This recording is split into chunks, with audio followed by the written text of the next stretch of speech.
Well, Florida DOGE has arrived in Hillsborough County today, marking the first day of auditing for Chief Financial Officer Blaise Ingoglia and his team. And tonight, ABC Action News reporter Jada Williams on what we're now finding out about where your tax dollars are really going and what could happen in the very near future. What if Florida lowered its property taxes? Opinions of people I talked to are split. I don't feel that they're necessary. Property taxes, they take care of our schools, our roads, things around our community, and I just feel like we should leave that alone. It's a topic voters likely will soon have to weigh. In November 26, we are going to have a constitutional amendment on the ballot. What that constitutional amendment looks like, I don't know. The governor and I are pushing very hard for the elimination of property taxes for homesteaded properties. Florida's Chief Financial Officer Blaise Ingoglia made that announcement from the Hillsborough County Center, where inside Florida DOGE launched day one of its governmental spending audit on the county. Property taxes are a big issue here in the state of Florida with the rising property taxes. Home affordability and affordability in general is a big issue.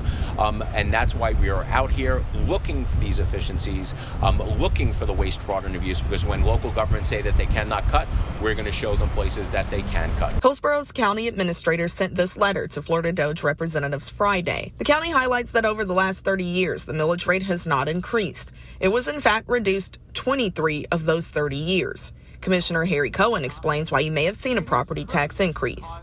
There's been a huge growth in population and of about 11.4% over the past decade in Hillsborough County. There are increased property tax receipts, but 83% of that increase has been spent on public safety. As for spending, the county breaks down its budget in that letter, showing that 83% of the spending goes to fire and rescue, Hillsborough Sheriff's Office, and the Public Works Department. I don't believe that Hillsborough County is going to have a treasure trove of wasteful spending.